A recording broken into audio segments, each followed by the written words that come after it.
Hi everyone, it's John Mitchell and this is the last video of Area of Study 1, so congratulations on making it this far.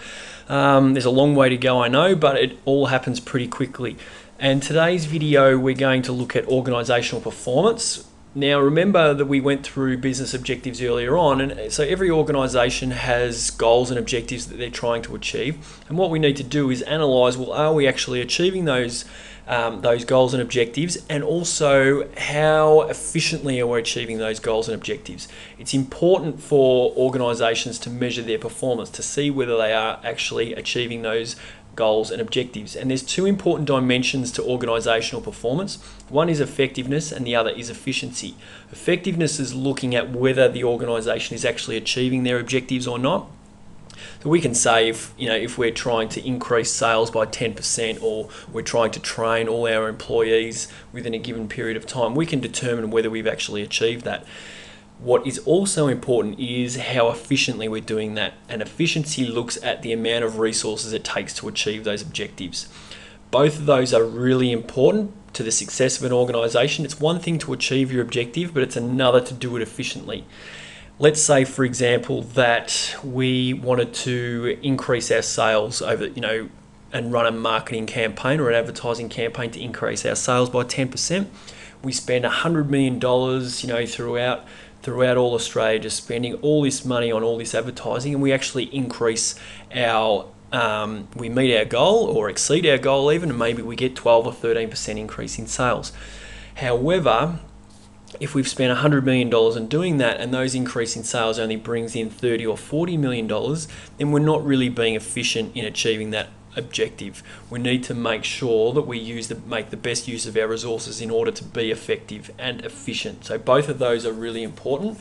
And to measure our performance, we can use what we call performance indicators. And there's a series of performance indicators we need to know because they're specifically listed in the study design. And so all they are is just a way of measuring things. Now, it's important to note before we move on that we need to ask ourselves, well, what are we measuring it against? It's one thing to say that, so if you look at, we'll go into these performance indicators in a minute, but if you look at net profit, well, let's say we made $5 million profit in the last 12 months. Is that good? Well, we don't really know unless we've got something to measure it against. It sounds good, but if the year before we made $15 million profit, $5 million isn't a really great figure. Whereas if previously we'd lost $1 million or only made $1 million, then $5 million is a massive jump. So we need something to measure these performance indicators against to determine whether it is a positive figure or one that needs improvement.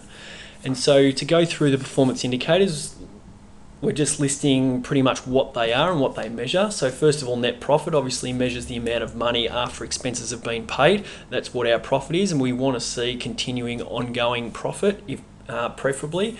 Number of sales is looking at the number of goods sold to consumers, and obviously we want that to be increasing, preferably. Rate of productivity is a really common one, which looks at the amount of outputs, and now an output is a final product. So the amount of products produced in relation to how many resources are used. And if we can produce more outputs or more products or services with less resources, then we're becoming more efficient, and we call that productivity. So we're increasing our productivity. That's a figure that we want to be. We want productivity to be increasing all the time if possible, and we can implement lots of different strategies to try and improve our productivity. Customer satisfaction is obviously looking at how happy consumers are with the product they've purchased, and we can do that through surveys. Staff satisfaction, similarly, we could do through surveys or interviews, and that looks at how happy employees are with their current job, their wage and their working conditions.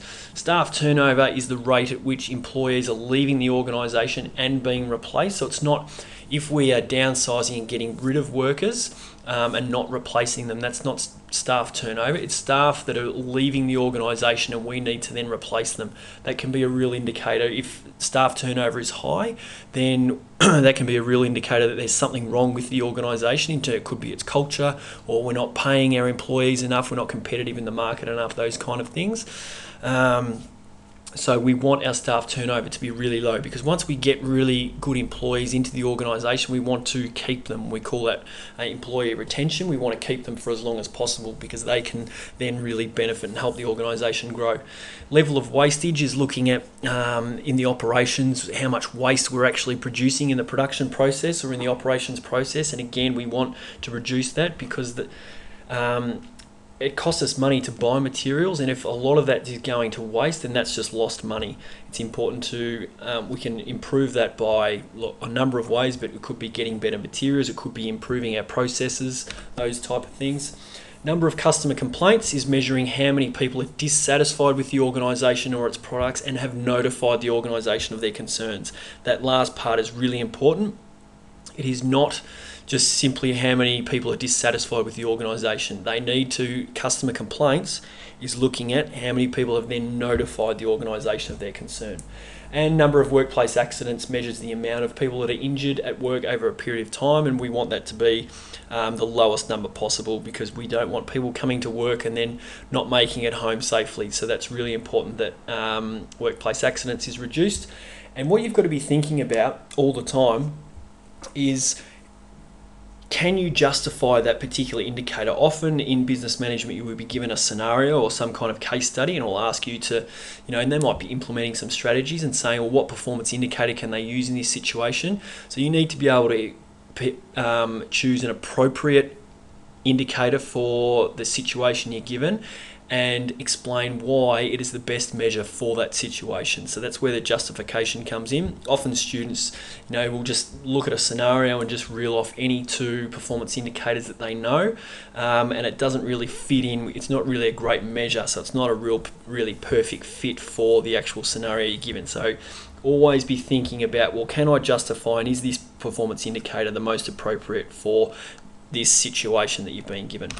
So for questions, activities and more, come on over to teachingbubble.com.